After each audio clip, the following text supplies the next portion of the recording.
Hello, everyone. Today is August 25th, 2022. I'm here today with Jesus Garcia. Jesus is a business intelligence analyst. Thanks for coming on the podcast, Jesus. Yeah, thank you for having me. So before we started recording, we were talking about mixed martial arts, putting ourselves in very stressful situations that are, out of the norm, whether that be like you're doing mixed martial arts. Maybe some people like to run marathons, something that really gets us into that, you know, there's people like to say there's a difference between good stress and bad stress. And, that mixed martial arts marathons, that is probably an example of good stress. Right, yeah. It's definitely an example of good stress, but not only that, I think it's about finding an activity that you like. I think right now there's a lot of people that want to work out, they want to be fit, and they want to be healthy, and they're really struggling with that. And there's all these diets and all these supplements that are being sold online. And I think people are really missing the point here. It's not about doing what everybody else is doing, taking what everybody else is taking, because your body's different and will react differently to different diets and different supplements, and even different, sort of hobbies and activities too, because that's something that's also feeding your body and your mind, whatever you're engaging in, whether it be marathon running, martial arts, there's something out there for you that you're going to like a lot more than somebody else. And that would be, a sort of good stress versus bad stress, something that you are willing to do, that you do engage in, and that's good for you and you continue to do. That's, I would consider that good stress, whereas like for me, maybe marathon running or swimming, triathlons, that might be too stressful for me just because I don't see any benefit, for me. And we were talking about mixed martial arts and how I started getting into that. So I talked about my supervisor at work, this data architect. He commutes 2 hours to work and 2 hours home. And I was asking him why he does that. It's such a long commute, 4 hours every day. And he's got 4 kids, and wife at home. And we're not remote workers. We do everything in house. We come into the office and figure everything out there. It's a startup, there's a lot of work to be done. So I asked him that, and he's like, it is a long commute. We're thinking about moving, but I would still live in the same area, even though the workplace is so far. He's like, and this is why. Because when you die, think about when you die, you don't have anything left. You might leave behind what you teach to your kids, but then when, and they're your grandkids maybe as well, but when they die, the probability that the impression that you left on them will not get passed on to the next generations. So where do you root yourself in? Well, if you root yourself in your community, that has a little bit more of a lasting impression. And even beyond that is rooting yourself in God. And for this man, it was rooting himself in Jesus Christ, where he could make most of an impact. And he had a whole community of people in his town at church that he'd love to go to and speak to, and that gave him a big purpose in life. And I thought, wow, like this is a leader, and he works in my office. Like this guy, he's somebody in his community, like he means something, like people respect this man.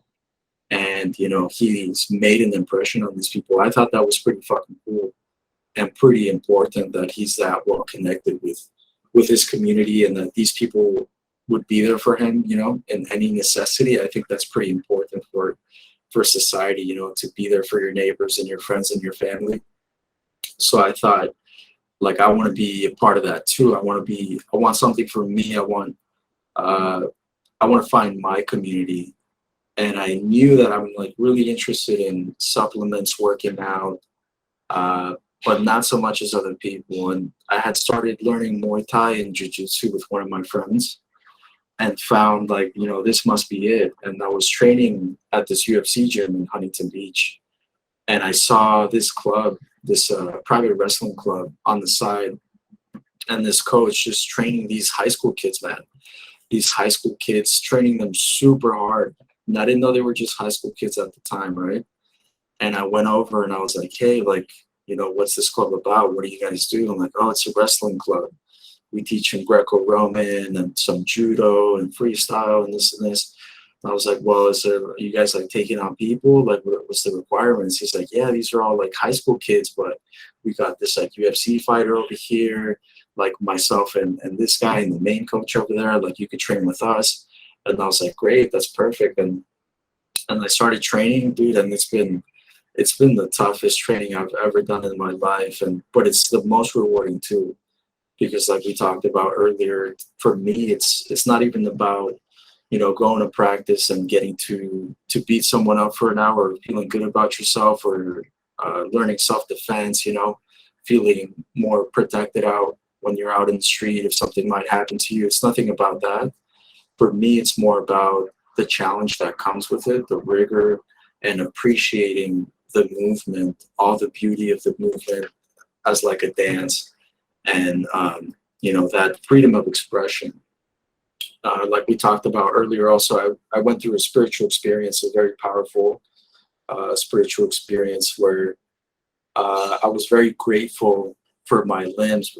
Not everybody has, 4 limbs and 2 arms and 2 legs and can walk around and,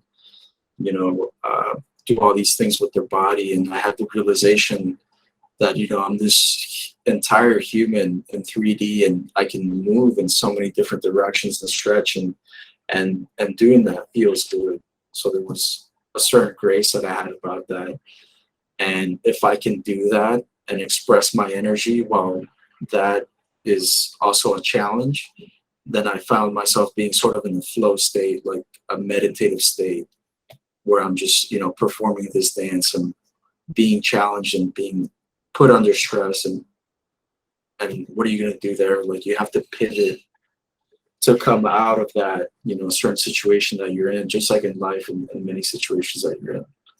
When you get pinned, right? When you get pinned in jiu-jitsu, it feels like you have like 200, 300 pounds on top of you. Someone has you in an arm bar, they could break your arm.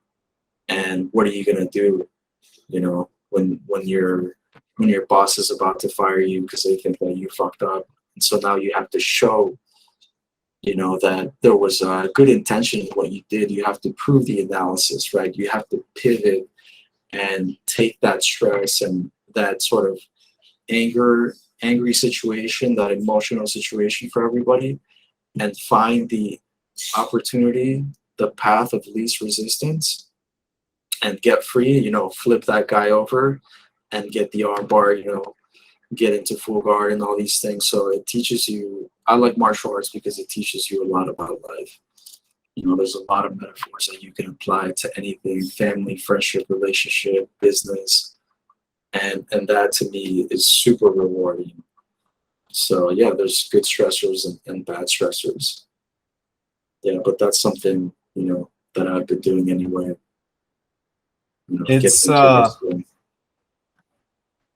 It's an amazing sport, and there's literally nothing that's as intense, I would guess, than fighting another human being. Yeah, and I haven't even I don't do mixed martial arts. I've never been in a cage with someone and gone even like, 1 round. I've done it with like shin pads and like a head pad, but like 2 rounds, 3 rounds where you're beating somebody up with no guards or anything. I've never done something like that. I think that, that is dangerous. Like, can be dangerous. These people have like brain trauma and shit like that. I don't know if I could put myself through that. That is something definitely commendable. Absolutely. Yeah. And when I say fighting people, I include grappling in that, because there's no striking, but I agree with you. It's like, there's a lot of, it's romantic, but it's really only romantic if you're not doing it and if you're not getting hit, because at the end of the day, it's some serious trauma getting hit. I went to a sparring gym a few months ago and I got hit right in the chin, and I got knocked, dude. I was not happy. I was like, dude, I didn't fall down, but I was just like, I literally felt my brain rattle. Because like, the chin is the sweet spot, and that's like the place you have to guard. Because if you get hit anywhere else, like the chin is where people get knocked out, apparently. So I got hit in the chin, and it was not fun. I'm like, I'm done. It's like my brain is worth too much to put through this again. I shouldn't have even done this the first time. Yeah, absolutely. Yeah, you have to be really careful because it looks dope. It looks like you can participate and do all this like cool shit. But when you get hit, the saying goes that everybody's a black belt until they get hit in the UFC. Everybody's a black belt until they get hit. And everybody is a black belt. You gotta have all these like Brazilian jiu-jitsu guys like doing boxing and Muay Thai for so many years. And then they don't have any gis, right? And then when they're in the ring, they get hit. Sometimes you just forget. You forget the move. You do clumsy shit Yes. because you're in just in a different state of mind. Yes. But dude, wrestling, I used to think wrestling like was not that tough, like was not that, it's like whatever thing. And then I saw these guys wrestling. I saw them doing jujitsu, judo, like all this crazy shit. I was like, whoa, like I didn't know wrestling was like this. And I started training with them. And some of these kids, dude, they're kids, like high school kids, but they're world champions. Like I didn't know that Orange County has like some of the most world champions in the world. There's a Yes. lot of like dope fighters here, UFC fighters, judo world champions, wrestlers, Olympians too. So Um, I feel grateful. just going to what you said, I remember in the 2012 Olympics, if Orange County was a country, it would have fielded 72 athletes. Holy shit. The county of Damn. Orange in California, if it was its own country, it had 72 athletes to the 2012 Olympics were from Orange County. God damn. That's a lot of Olympians, man. I actually wrestled in high school in Orange County. Oh shit. No way. Yeah, I had no heavies. idea. Okay. Yes. It was Yeah. a very tough, I mean, you've got some very, very good schools. I don't know, that was 10 years ago, so I don't know which schools are best now, but you had Laguna Hills, you had, there was one, I forget. There's multiple, but Yeah, I there's believe some it for very sure. good athletes and wrestlers in Orange County. Yeah, there's a lot of state champions here. A lot of state champions. They go all over Vegas and all these different states, and it's cool, that they get to travel and experience different things. But man, I thought like wrestling's no joke. I got some So, injuries too, like wrestling with this UFC fighter. I mean, one mistake too, like you got to be careful who you're training with, like what training partners you've got. Because I think this guy, he was training for a fight. He's in a different sort of mentality, and this guy was kind of roughing me up a little bit. Like we're about the same age, I'm a little more experienced than these other kids in certain regard, right? Not in wrestling maybe, but with other little different techniques, like little details. And so this guy was like roughing me up a little bit to like pin me down and just like went way too hard because he's training for a fight, right? Like he's not gonna, like if he's doing the move, he's gonna do it as good as he can so that when the fight comes around, he does it really well, right? Well, this guy did an Ippon throw and like threw me over his shoulder, and I tore like 3 of the ligaments in my shoulder, man.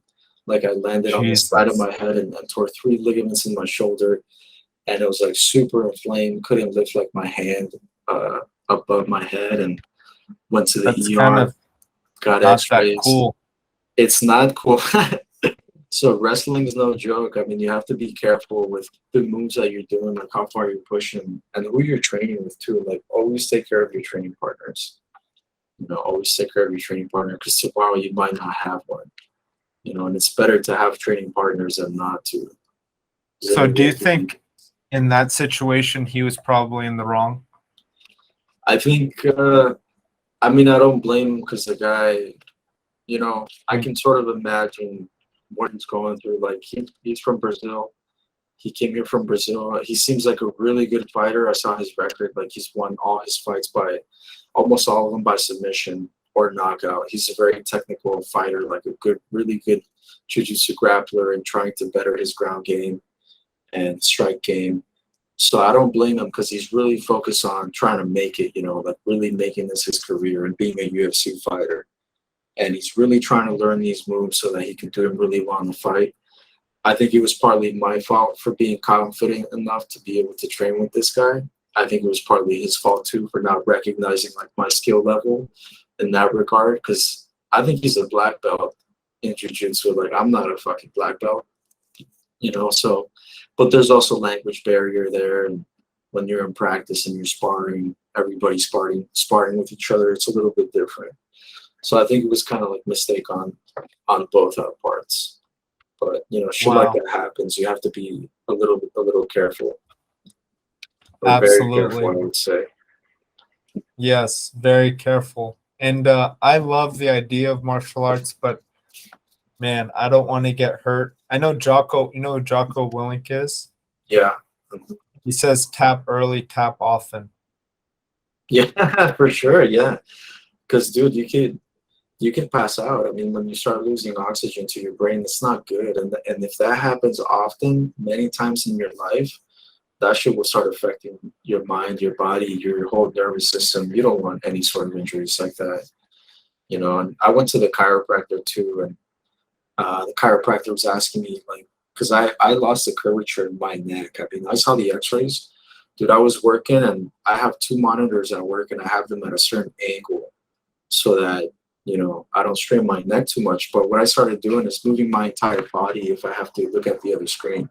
Because Yes. I'm doing this all day, I'm putting like a super big strain on the right side of my neck, but also with phones, we're always like doing this, right? Looking up, or when we're laying down, or like laying on the couch like that. And you'll start taking like a super straight neck and lose all that curvature. And so what happens is you start developing insomnia, you start developing a lot of anxiety. In my case, I was getting anxiety, at work, and caffeine makes it worse, of course, but I was having trouble sleeping, and I just had so much tension. I went and got a massage. The massage didn't make it any better. And I went, and he's like, you know what, let's take an x-ray. And he showed me my neck was super flat. Before they showed me the x-ray, they're like, so how do you feel? And I was like, yeah, everything's fine, And then they paused for a moment, and like, all right, so how do you really feel? And I was like, well, actually, I'm pretty stressed out, like I have tension all the time, can't really focus at work, this and this. And like, well, take a look here. Like, you've lost all the curvature in your neck, and the x-ray, like my spine was super flat. And I thought, holy shit, like I'm going to need surgery or something. Like, how do we fix that? Yes. But there are some things that there's a little foam pad that you can buy. I actually have it right here. This little thing, it's called a Denner roll. So I just bought this. I'm still going through this process, trying to get this natural curvature back in my neck. So it's this little foam pad, and you lay on it. You can put this on your lower neck, your middle neck, or the upper neck, and that'll reintroduce, and it's clinically proven to, like, after 50 days of use, you'll get that very nice natural curvature back in your neck. And of course, you have to supplement it too with, corrective treatment with the chiropractor, massage therapy, depending on the severity of the case, But he was telling me, like, do you do any sort of therapy? Do you stretch after you wrestle? And like, I do stretch, but there's no, like, I'm not taking ice baths every day. It's like, the very best athletes in the world, like Kobe Bryant, LeBron James, soccer players, all this and that, like, they do ice baths all the time and all this corrective therapy, like what makes us think that we're any better, right? Of course, I knew he's trying to sell me a little bit on his services, but he did have a pretty good point that I do need to take much better care of my body, especially if I'm putting it through so much strain. And there are supplements that I take, and naturally I feel like I have a higher tendency to take more supplements, like fish oils, like things for my brain, for immunity, and all these different things when I am working out, when I am training and putting my body through so much more work. I find that just naturally, like, I want that stuff more. Yes. which is kind of counterintuitive, right? Like you would think like if you're not working out so much, then wouldn't you want to have a better diet, right? But for me, it's kind of different. Like only when I'm working out and training hard, I would feel like eating super clean and just oiling my body like a machine. It's a little bit weird, but I think this just, what the body needs in order to maintain itself, to take care of all the stress that it goes through. So I think, doing that is super important also. So yeah, wrestling men's is no joke. Like I had that injury and I had to sort of apply my own philosophy to that, like I mentioned earlier. When you get pinned on the ground, there's nothing you can do. You have to find that opportunity, you know, that window of opportunity to change the outcome and score some points, win the match or the round or whatever. I was in that same situation where, I got pinned, I got injured, I got hurt, can't train anymore. I was out for like 2 weeks. My whole lifestyle just changed completely. I was super heartbroken because I couldn't train, and I didn't know what I was going to do. But I had to use that as an opportunity to do something different, to kind of pivot and see it as an opportunity to do something else, to work myself in a different area, in a different category of my life. And that's what I did, That's what I did. I focused even more on business and developing, like getting closer to my family, friendships. Like I went to Mexico and used that time to, to do something a little bit different, to balance my life back again. So, and these things, just like if you're not doing martial arts, if you're not going through injuries, you're doing sports, like it still happens in daily life. You get hit with shit. You have to figure out how to balance and pivot in any situation. Like you can't ever complain in life. Something I don't like is complainers, because that's just a lot of negative energy that you're putting out there. For every negative situation, there's always an opportunity.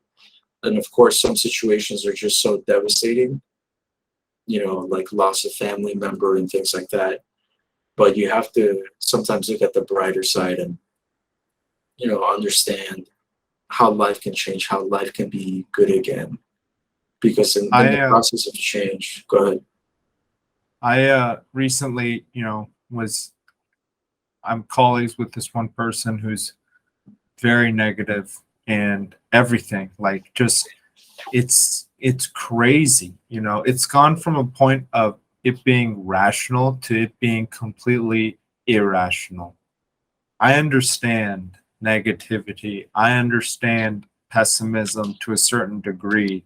Seeing things for what they are, not romanticizing things, is very important. I think human beings have a tendency to romanticize things into great, stories that aren't actually true. But the opposite, being so cynical that everything is a burden, everything is too much, everything is not worth doing or not worth being at. It's awful. It's awful to be around. It's, just people, it's completely like, it's the opposite of magnetic. There are people in this world that I just call them magnetic because people like being around them. They don't come very often, but when they come, it's like, oh, everyone that person encounters has some sort of thing where they're just like, wow. People who are negative, and it makes people want to be with those people. People who are negative are just the antithesis of that. They make others want to leave. Right. Because generally, that negativity comes with, based off of what I've seen, it's not so much. I mean, they may direct it back to themselves. They might be negative towards themselves. It's hard to have that outlook outwards and then not have it inwards as well, to not see it. But really, it's communicated outwards. It's saying, oh, I'm feeling negative about this. Oh, I'm feeling negative about that. Oh, I interacted with this system, this person, this event, and it was a negative occurrence in my life. and they complain about it. So I agree with you. I don't really like complainers. I don't like complaining. There is something to it. Like I heard a podcast today, like entrepreneurs are people who complain through creation. They do something, they see something, it's not optimal, and then they do something to adjust. Creating solutions. Yeah. Exactly. That's the big difference between a complainer and, an entrepreneur or a creator. They're one of them, they both see the same thing. They both see the same suboptimal thing going on, but one person is just stating that it's suboptimal and they're just not happy with that situation, and the other person is looking for a solution to be able to solve that problem. Yeah, absolutely. I think those people who focus on, delivering those solutions, I think it's one of the most rewarding things that you can do in life, in my opinion. Yes. Because that, like we talked about, serving your community, that you're leaving an impression on your community. And if that is a business and you want to receive monetary value for that, and people see value in that and they want to pay you that money, then that is a fair exchange, And I believe I like businesses that deliver that value. In fact, like Yes. for my company, I help them be better at what they do and deliver information and run data analysis and reporting for them to make smart decisions on their marketing and advertise to the consumer so that they can connect. And we refine the whole process of email marketing, phone communication, what you're going to pitch them, give them the value on the phone so they know exactly what they're buying, a fair price point that they're willing to pay, that they know how much they could save. That to me is good quality service, and there cannot be any exchange without a fair value. I don't like anybody who's ever complaining about something, because not only does it affect you and the workplace or the family, it affects them, something sour that nobody wants to be around. Then they might be bitter. Yes. Because nobody wants to be around them, right? But then there might be some good people who come along and kind of challenge the way that they think, their perspective. And I like to be one of those people. When I see someone who's just like super introverted or has a very negative way of thinking, I take that with just a grain of salt and try to look at the facts and try to engage that person in a different manner. Because if you change the environment, the slightest thing about something in a person, even their environment, their whole perspective on something can change dramatically, and they see something completely different, and they'll start thinking in a more positive manner and participating. Like in my workplace, for example, everyone was so quiet, doing their own work. There's no community. There was like no potlucks. And then I started to, just share things like, hey, what do you guys do? What did you guys do on the weekend? Hey, let's participate. Let's do this little potluck thing. Let's go out for drinks. And everyone started coming together. Now everybody talks to each other throughout the entire day for weeks. It's something that they love to do. But it doesn't happen on its own. There has to be initiators. And through that process, I think that people start to express themselves. You give them an opportunity to express themselves. Now people are happy. Now they love the workplace, right? And I think that's what culture is. That's what work culture is. I don't think a company brand or office creates culture. I think it's the people who create the culture. It's the people that you have. And that's something, important to keep in mind also with those negative people. If you put them in a different environment, then they might change a little bit. They might, but they also can try and I feel like more often than not, they try and output that negativity and do exactly what you're doing, but in the opposite sense. They try to bring everyone down. That sounds like an arch nemesis, bro.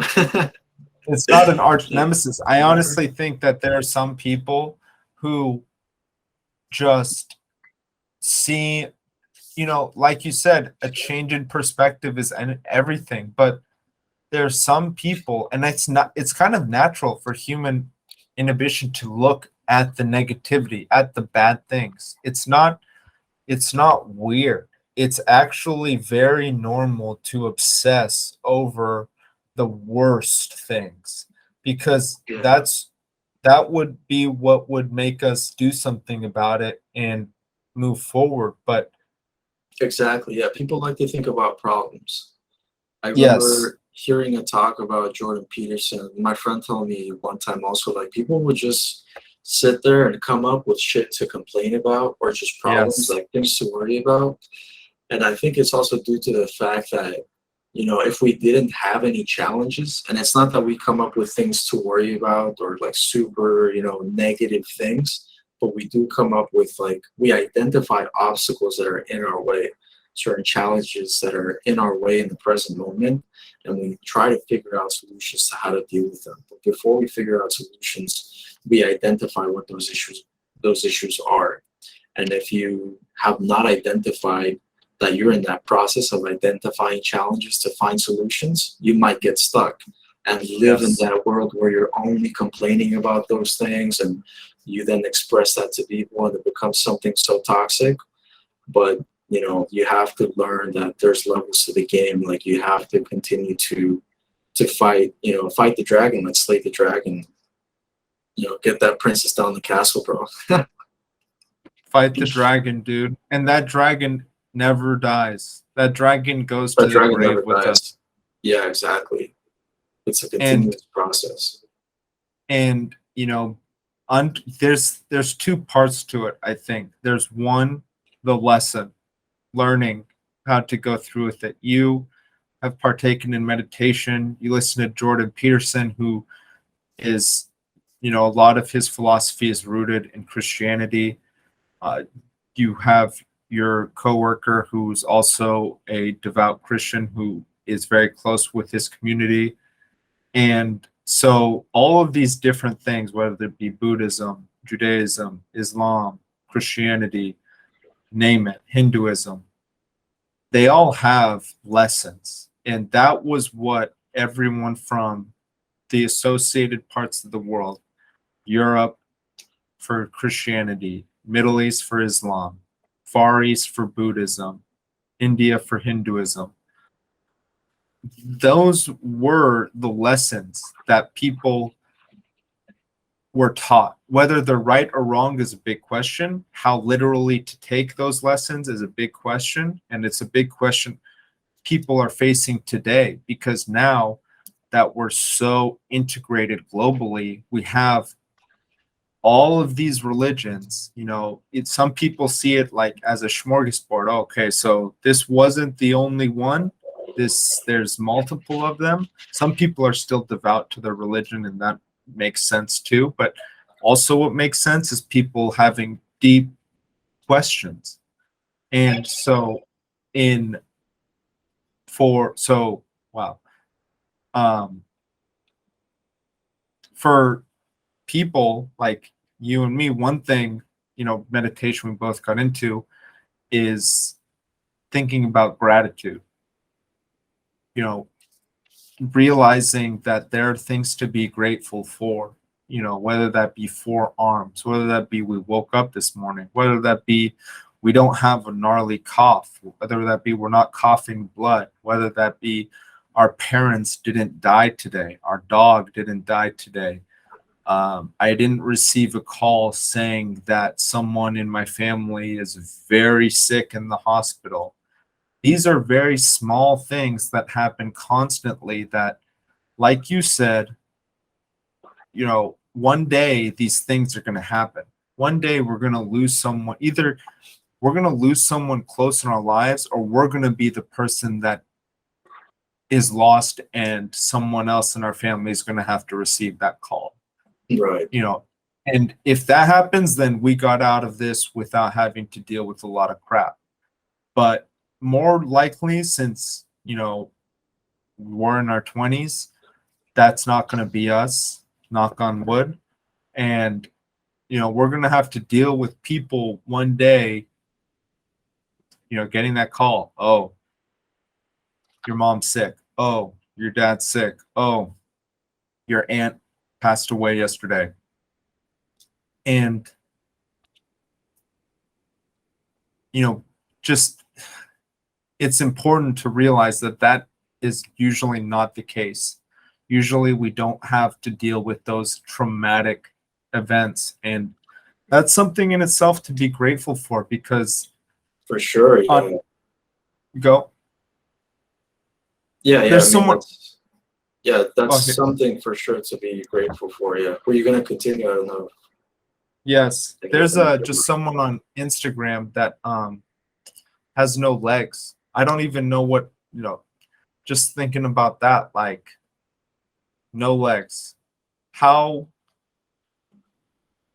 so many questions, Right. like, Yeah. how do you live? How do you go from point X to point B?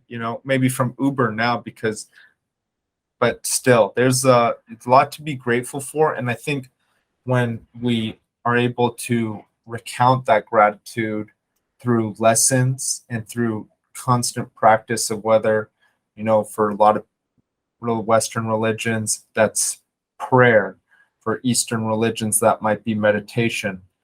Whatever it may be, just that practice and that recognition of gratitude, and that practice and recognition of, like, being grounded, maybe not even gratitude, just being aware, so that we don't have to obsess about the natural thing to obsess about, which is negativity. Because it doesn't take much. Like, it's not difficult to obsess about negativity. It's really easy. Like, it's really easy. And it's also really easy to romanticize things too. It's like you can just be like, this is absolutely the worst thing in the world, or this is absolutely the best thing in the world. And a lot of people like to do that with multiple things, whether that be their political ideals, people, their judgments of other people.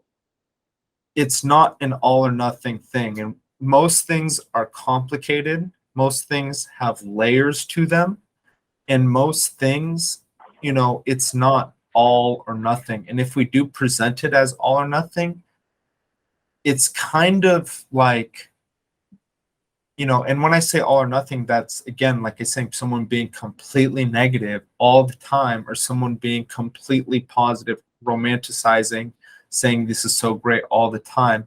You're kind of diminishing your authority there. You're diminishing your, maybe not authority, but like your reputation as an authoritative source of truth, because it becomes obvious after a while that you're biased.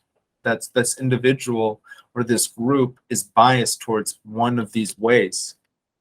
So it's important to maintain that nuance and to actually be grounded in what's going on, and to realize, like, sometimes I lean negatively, a lot of times I lean positively, but I have to see things more for what they are and not put my own story behind them. Although that's nearly impossible for all of us, because we're all human and we all, it's, people like to have this idea that we're logical. We should be logical beings. We should act logically. Most people, if you look at them, are not acting so logically. They're acting very much emotionally biased, in Yeah. emotionally biased ways. And if we don't recognize that people do have emotional biases, including ourselves, like, we have to recognize that we ourselves have emotional biases, then we're just going to let those emotional biases from other people influence us, and let those emotional biases that we have influence us, which maybe we don't want. Maybe that's not in our best interest, and it's better for us to understand that and be aware of it. Yeah, for sure. I think it's a little bit foolish to think that we, should be behaving logically, or believing that people do behave logically, or even expecting them to. Like you said, we do have emotional biases. And it's almost like robotic, you know. If I were to be completely logical, that'd be so robotic. That's not how humans are. Even though humans have, you know, all these different things, emotions and behavior and ways that they think, I think that is also something that's absolutely perfect, absolutely beautiful. Everyone has something beautiful about them. But even though, you know, like we've been talking about, things that we complain about, right? That we might get stuck in that sort of mentality. I mean, I've been victim of it too, right? Because I'm still learning, growing throughout this life, and that might happen until I'm middle aged, like when I reach 50, even up until the point that I die. Otherwise, life would be boring, right? If I didn't have any things to learn from, if I was always whole and I had everything in the world, you know. And I'm not talking about money, but just like, you know, all the understanding and how to live life, then life would be absolutely boring, you know. So I think not other people, but also in ourselves, it's important to recognize when we're deviating from that path. And I was talking to one of my friends about this, and he's got a podcast also, and we were talking about kind of the four. There's either four or like five facets of humans that, you know, make up a whole human, and I think this comes from Eastern culture, and it's like one of them is being able to connect with the spirit, right? Connecting with the spirit and understanding, being grateful, you know, for what you have, for being alive. Another one is being, you know, connecting with your soul, which is understanding like your soul purpose, like the things that you like to do, who you are, what you want to share with your community, what you want to share with the world. I think that's a big part of who humans are, right? Things that we want to share. Another one is working the land. Like you need certain hobbies, right? And you need to work in order to survive. I mean, that's a super big part of us, of humans. And before we had technology and forms of communication that we have now, and working from our laptops, you know, across the world to make money so that we can go buy some steak from the grocery store or like some hamburgers. I mean, we had to go out and hunt and, you know, and farm for our food and survive. So that's a super big important part of being human that keeps us wholesome. And having partnerships like friendships, partnerships, like having sexual experiences, right? That's also like a super big part of being human. So you have these four facets of being a complete human, and you have to be able to recognize like when you're deviating from that, when you're lagging something, like what the fuck's going on, like I'm not happy, like I don't feel good, like I'm missing something, like either like my work life's not good, like I'm not completely aware of what's going on, you know, with my psyche. I'm lonely, like I got no friends, like no partner, no family. And instead of complaining about it, you have to be able to recognize, you know, that you're going through that and it's okay, that you're going to come out of it. And there's also things that you have to do in order to come out of it. I mean, it's like a step-by-step process, and nobody's going to fucking help you, man. I mean, there might be some people who can help you, but only you know truly how to play that game, how to win that game, you know, Yes. and play with those rules and those different bosses that come your way, those different challenges. And it's fucking fun, man. Like I'm having fun doing it and learning Yes. about it.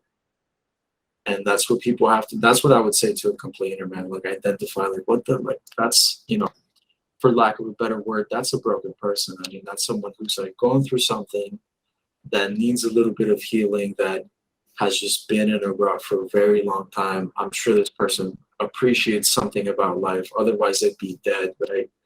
If I didn't appreciate life, if I wasn't happy about something, if I wasn't working, doing anything, then I'd be dead. There'd be no changing me. So, but I just, if I see somebody like that, I just call people out, and I call myself out. Like we were talking about earlier, like after I had, you know, this spiritual experience, I stopped uh, putting a filter on my expression. There's nothing that I'm afraid to share with anybody. Truth is something that I will say, you know, uh, not in a rude manner, but if someone's asking me for my opinion, for my advice, then I'll be honest and truthful about it without holding back, and I do that to better others, to better people at my company, to better my family, the friendships around me, and the community, and that has been super rewarding for me. It takes a lot of effort and a lot of energy and a lot of willingness, a lot of humility too. Like you said, to call yourself out, to know when you're not doing this right, because we've all got these massive egos, and they all don't want to. These egos don't want to admit that we're wrong, because sometimes it's like, wow, I've been wrong for most of my life. I've been wrong for 90% of my life about this thing that I really held a deep identification with. And it's tough to let that go. It takes a lot of being okay with yourself, being okay with the situation, forgiving yourself, forgiving, these people, situations, life that's just not that fair. We're all victims of something. Right. Like some people are more victims than others for sure. No way, you can't argue that. Some people's lives are truly horrific, and it's I can't even begin to imagine, truthfully, because my life has been relatively to the most people in the world easy. But still, even with that, relative to everyone in the world, born in the USA, never had to deal with the war, had a job after college, still have a job, went to college, went to high school, graduated, didn't get abused as a young person, never got abused as a young adult. Many reasons. But still, there are things that I have been a victim of. Maybe that was, I don't know, the one thing is like the diabetes, or maybe the child obesity epidemic. That wasn't any single person's fault, but that was kind of like people weren't telling parents that they really shouldn't be feeding their kids fast food very much. Maybe it's like a once in a week, maybe once in a week type of thing, but kids should not be eating fast food every day. Soda is bad. No one told parents, 20 years ago, don't give your kids soda. It was like maybe 15 years ago, 10 years ago, that stuff really started coming out. And so, I was an obese child for my entire life, and I could consider myself a victim. Another thing that, I could consider myself a victim of is the pornography epidemic. How for when the internet came out, a large portion of the internet was pornography. And this was a different type of pornography. It was unlimited amount of videos on the internet. I don't think it's the same as magazine. And you're giving young men free access to that. And even today, as someone who feels that that was one of the worst habits of my young life, I still don't know if I would say I would block my child from having it. The thing is that it comes with education. And again, with me, it comes with forgiveness for all that time. When I was a young boy, I had no idea. No one told me this. No one told me that pornography will deeply alter my brain functionality to see women in a different light, men in a different light, people in a different light, have this sort of confidence level, or sort of not, something isn't whole here because. So what is that? I've kind of heard people talk about that, but I've never actually read about it. I don't really know like how that affects your brain. Have you done research on it and know like, what that would do to you after like certain period of time, like 6 months, a year, like 5 years? Yes, there is a lot of studies coming out now talking about the mental rewiring of brain patterns through abuse, large scale abuse. For me personally, it's something, you're associating something that's deeply intimate. And you know, pornography, you're watching people take on sexual acts, you're watching people have sex on a screen. That is very unnatural, because those types of images are supposed to be done, are, you know, evolutionarily would only be seen in the presence of other human beings. So the only way you could see two other people having sex or any sort of sexual acts before a computer screen would, you know, magazines, and even before but what I'm trying to say is we are used to associating those types of images with actual human beings. And when you associate that with the screen, it changes things, because your sexuality gets associated with the screen. And That's pretty fucking weird, yeah, with a fucking screen. it's weird, because that's what people don't realize. It's like when, you know, that person, your significant other, your wife, that your significant other is supposed to be, you know, in a lot of traditional thinking, the reason that a man and a wife exist in moral terms is that they serve as each other's source of pleasure. And that way, you know, for a man, a wife is his source of pleasure, and for a woman, her husband is their source of pleasure. And that is kind of, you know, you're associating pleasure with another human being, with your wife, with your husband, with your boyfriend, with your girlfriend. But with pornography, young men will associate pleasure with a screen. And that, when you do that, it makes having an emotional relationship with the human being, with the woman as a man, in my opinion, as someone who abused pornography when I was younger and who doesn't today, I can say that's how I feel. It's that establishing that emotional relationship is nearly impossible, because it's a complicated issue. But you can't see, I think that when we abuse pornography, we over sexualize women. This is specifically towards men, and it can be deeply damaging to the psyche, to the point where we can't even relate to them, because we have been so conditioned to see women in this very graphic light. And when that's, you know, say, you know, you're from 10 to 15 years old, you abuse that maybe 5 nights a week, every week for those entire year, that is going to change how that 15, you know, if a 15-year-old has been doing that for 5 years and one hasn't, they're going to go and see women in general in a completely different light, and sexuality in a completely different light. And I think what we're coming to realize is that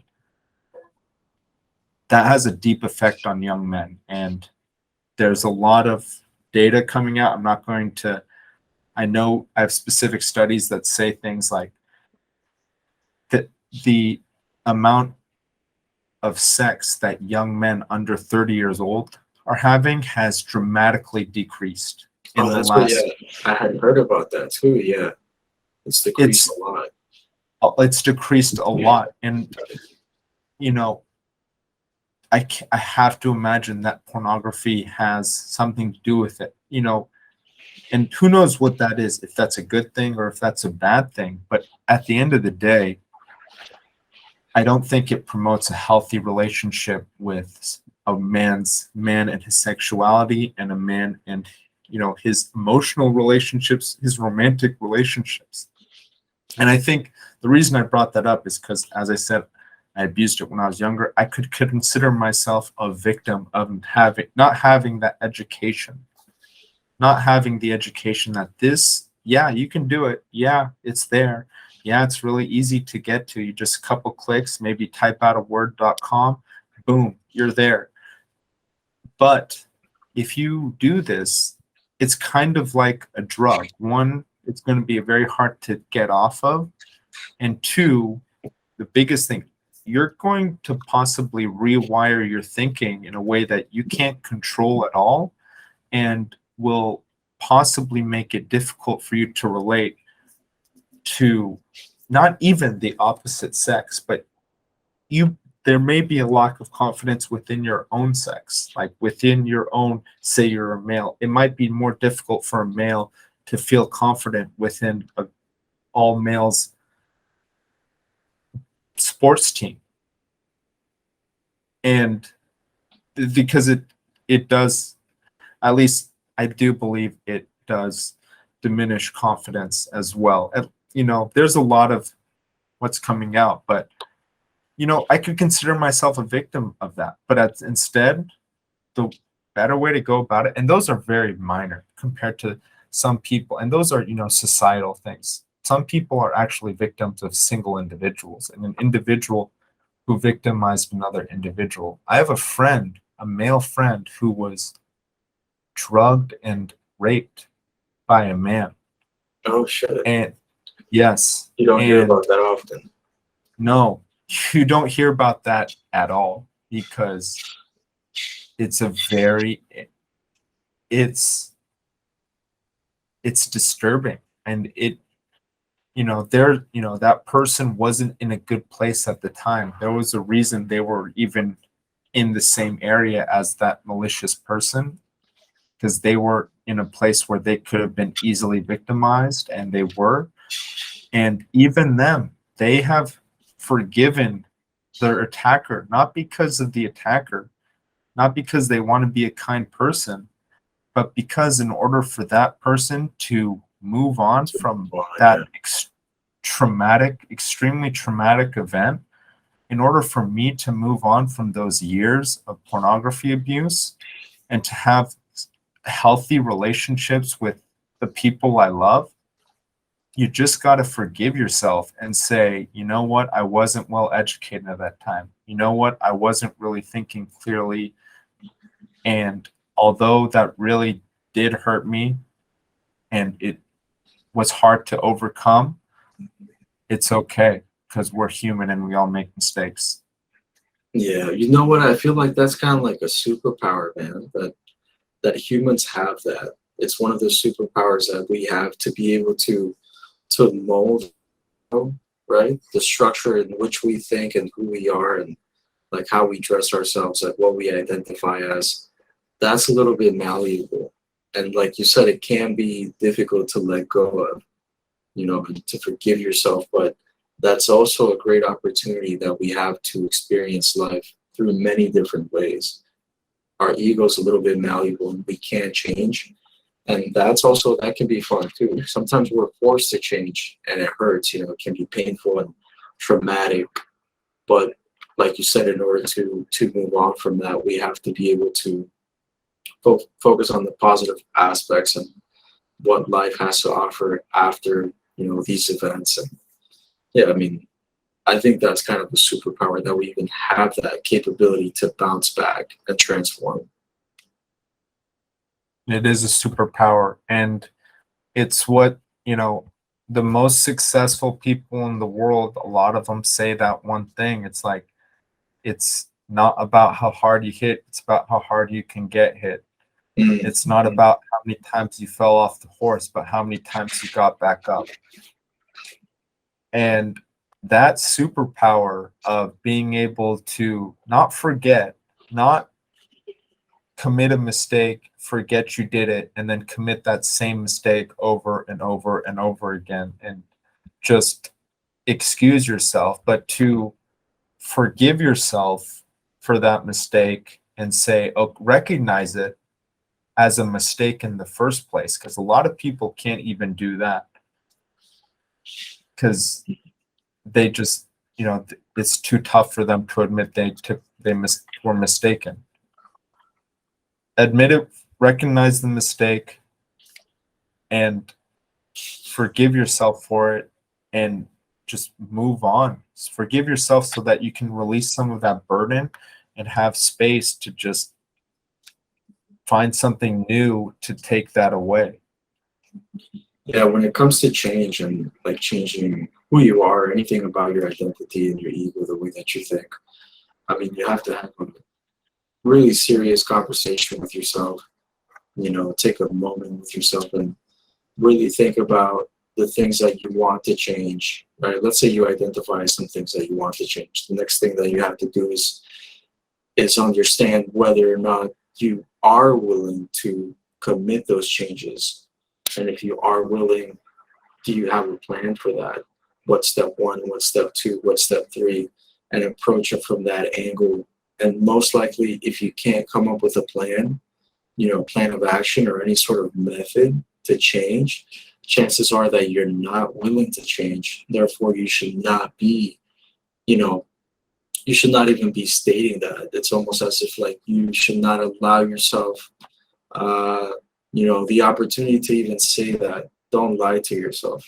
Have that serious talk with you.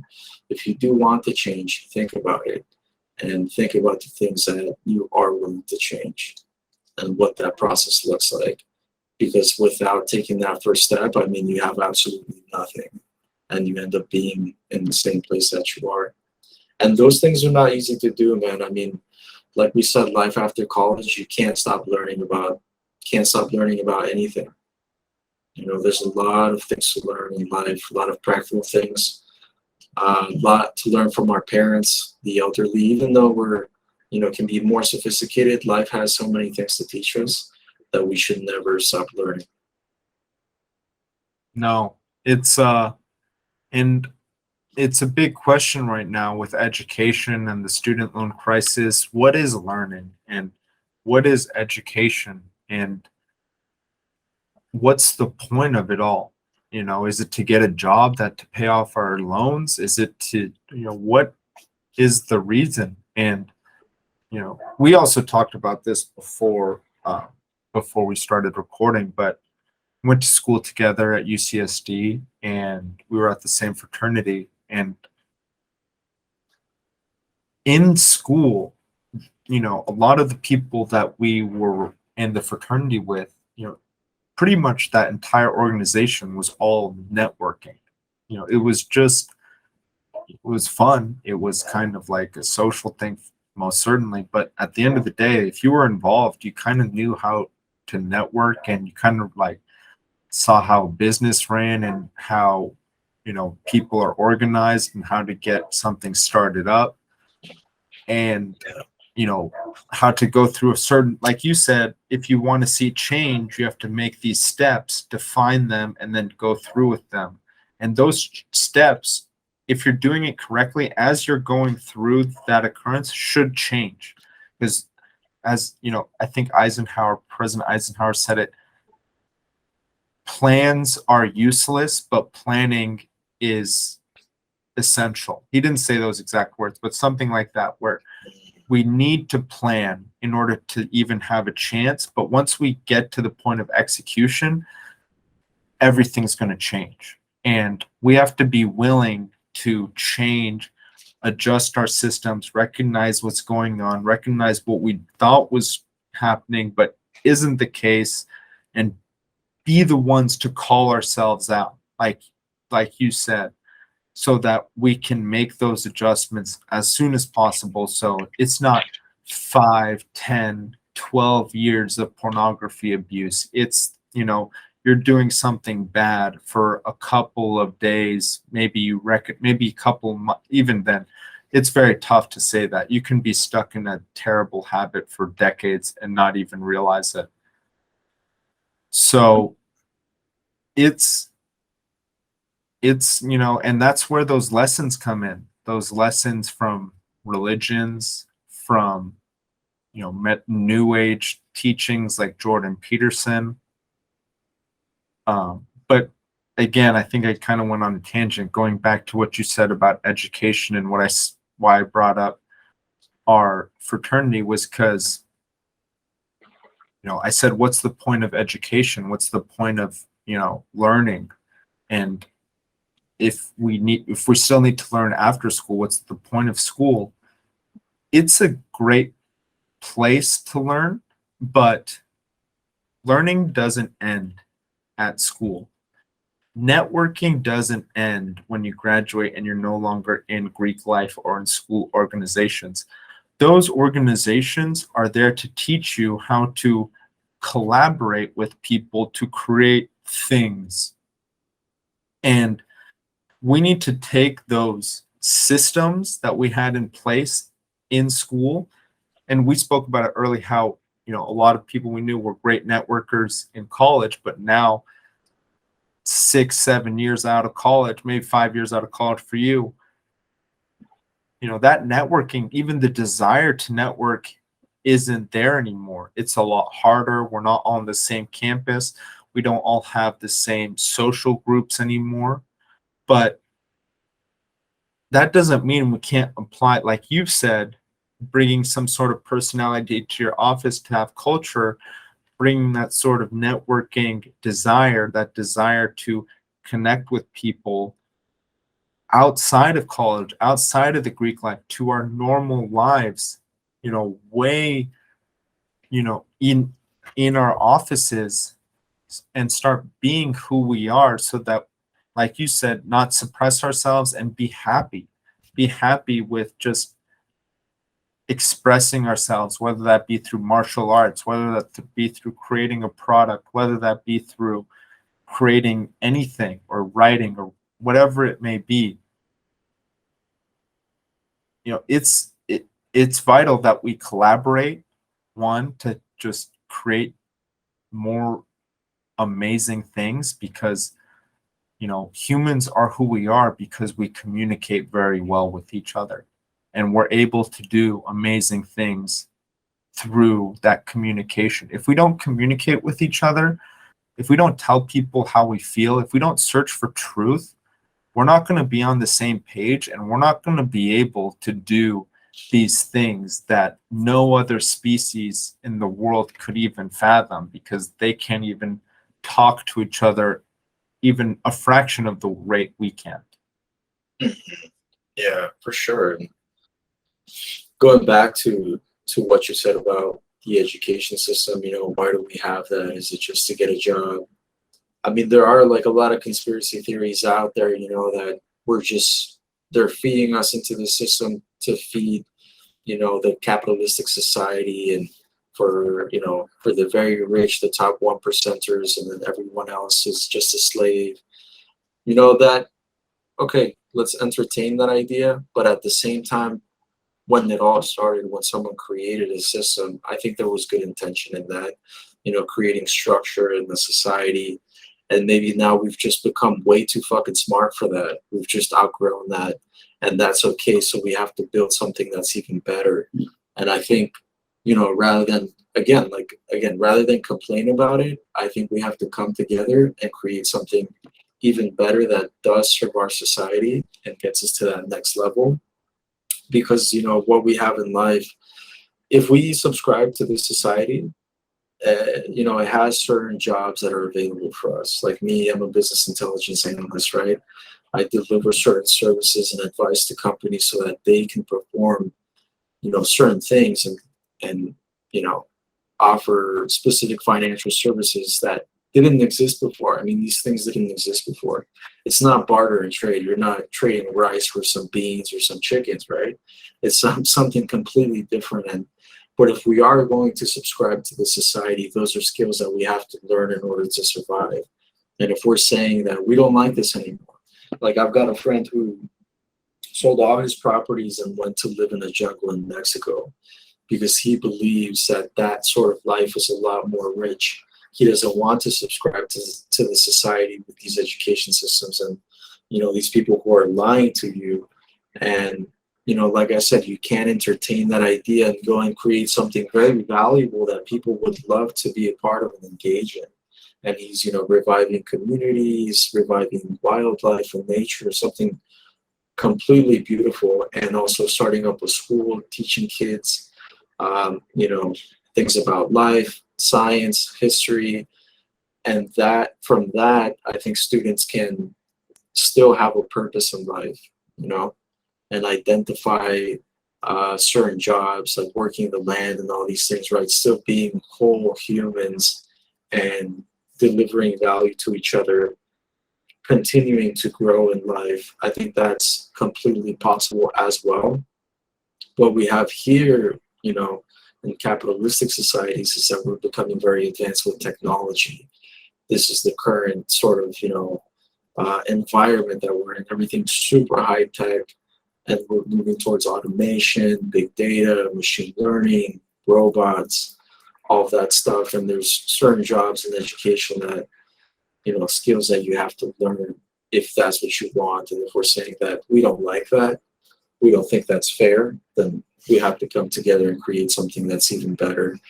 And that would be the people, world leaders, forums to make that come to fruition.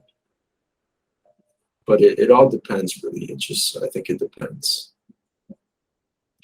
But we are victims for sure, too, because we don't know these things when we enter the system. We were absolutely clueless about what this is going to be like, what we're learning, what we're going to apply this to, right? I had no idea my major, like the type of jobs available to me.